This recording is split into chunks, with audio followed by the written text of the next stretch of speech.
The ruins of Korath Temple smelled of ash and ozone. Ethan and Nisurb moved carefully through the shattered halls, their footsteps echoing across the ancient stones. At the center of the chamber, runes burned faintly red, forming a circle of power. And kneeling inside that circle was a robed figure.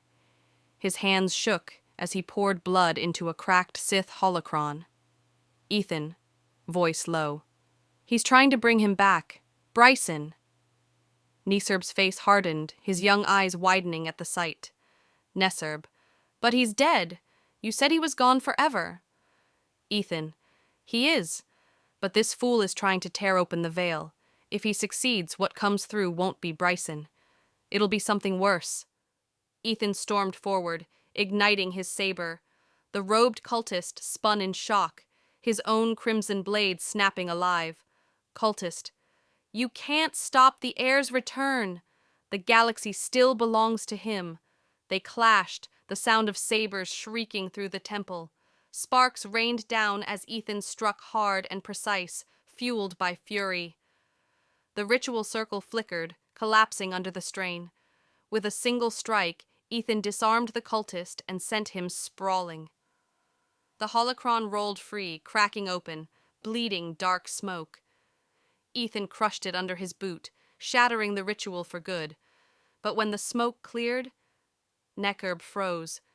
His eyes went wide in horror as he looked at Ethan standing there, the green glow of his saber painting shadows across his face. Nekurb, whispering, "Yeah, Bryson?" Ethan turned sharply. Ethan, "No, Nekurb, it's me." But the boy's fear twisted what he saw.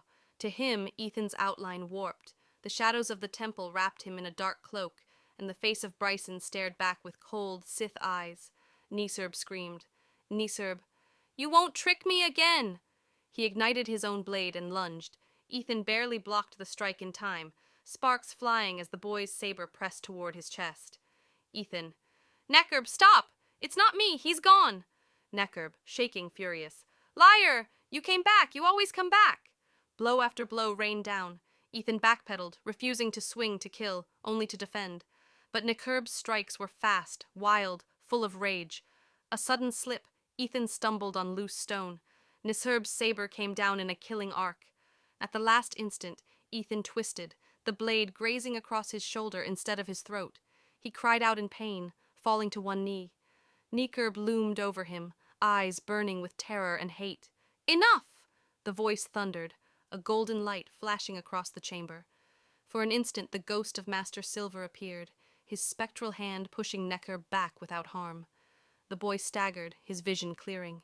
He blinked, and saw Ethan again, wounded, exhausted, very much alive. Nekurb, dropping his saber, horrified. "Ethan? No, I thought..." Ethan clutched his bleeding shoulder, breathing hard. His voice was pained, but steady. "Ethan, you thought you saw Bryson, but that wasn't him. It was your fear, the same trick I faced." Nisurb dropped to his knees, trembling. Ethan reached out with his free hand, touching his shoulder gently. "Ethan, I need you with me, Nisurb. Not against me." The boy nodded slowly, tears streaking his face. The temple shook, stones falling from above. The shattered holocron pulsed one last time, a voice hissing from the shards. Bryson's shade, distant, echoing. "Did you think you could erase me so easily?" The chamber went dark. The night was heavy with silence when Ethan meditated alone. The wound from Nekurb's blade still ached, but deeper than that was the ache of doubt. He closed his eyes, reaching out into the force for calm. Instead, he found darkness. A voice laughed in the void. Bryson's shade. "You thought you could kill me. You thought the ice spike ended me. But I am not flesh. I am your fear, your guilt, your failure." Ethan's eyes snapped open, only to find the world around him gone. He was standing in a formless plain of shadows, a battlefield of broken memories. And there stood Bryson, not flesh and blood, but his shade, a twisted echo, half shadow and half light, wielding a saber of black flame. "Ethan, you're not him. Bryson's shade, grinning. I'm more than him. I'm what he was meant to be. Sparks ignited as the black blade clashed against Ethan's emerald one. But here, every strike wasn't just metal, it was memory. Ethan saw flashes of his past. Bryson as a Padawan, laughing, then Bryson turning, betraying, killing. Every blow carried guilt, every block made Ethan falter, and then a golden light flared, the ghost of Master Silver stepping into the arena. His presence steadied Ethan, his own golden saber glowing brighter than ever. Silver, this is not just your fight, Ethan. He is mine too. The ghost and his former Padawan faced each other once again. Bryson's shade smirked, spinning his flaming blade. Bryson's shade. Even in death, Master, you chase me. How pathetic. Silver. No, Bryson. Even in death, I won't give up on you. The clash was unlike any battle of flesh. Every strike echoed across eternity, shattering the very air. Ethan fought alongside Silver, but each time he struck, Bryson's shade whispered into his mind. Bryson's shade. You trained with me. You laughed with me. You wanted to be me. Admit it. You carry me in your heart still. Ethan faltered, his blade lowering for an instant. The shadow lunged, nearly cutting him down, but Silver intervened, their sabers locking in a blaze of golden and black fire.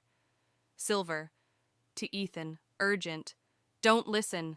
This shade feeds on doubt, on guilt. If you believe he still owns you, he wins. The battlefield shifted, turning into the frozen canyon where Bryson had once died on the ice spike. Ethan stumbled to his knees, clutching his head, voices screaming in his mind. The shade loomed over him, saber raised high. Bryson's shade. You can't run from me. You can't bury me, because you were always meant to follow me into the dark. And for the briefest instant, Ethan saw Bryson's true face beneath the shadow. Not twisted, not Sith, just his friend. The weight of loss crushed him, but then Silver's hand rested on his shoulder. The ghost's voice was calm, steady. Silver, you are not Bryson's shadow. You are your own light. Stand, Ethan, stand and fight. With a roar, Ethan rose. Both he and Silver struck together, emerald and gold against black flame. The shade screamed, its form unraveling into smoke. But before it vanished completely, it whispered, Bryson's shade. This isn't the end. I am in him, in Nesserb. One day he will wear my face, and when he does, you'll kill him too. The shadow exploded into shards of darkness, fading from the soul realm. Ethan gasped as he returned to the physical world, collapsing to the temple floor. Silver's ghost lingered above him, glowing faintly. Ethan, panting. He's gone? Silver, quietly. No, not gone, bound. But remember this, shades of the dark don't vanish. They wait, they whisper, and sometimes they find new homes. Silver's ghost began to fade again, but before vanishing fully, his eyes locked on Ethan's. Silver, I'll come when you need me most. And Ethan was left trembling, unsure if Bryson's shadow was truly gone, or if Neckerb now carried the seed of his old master's curse.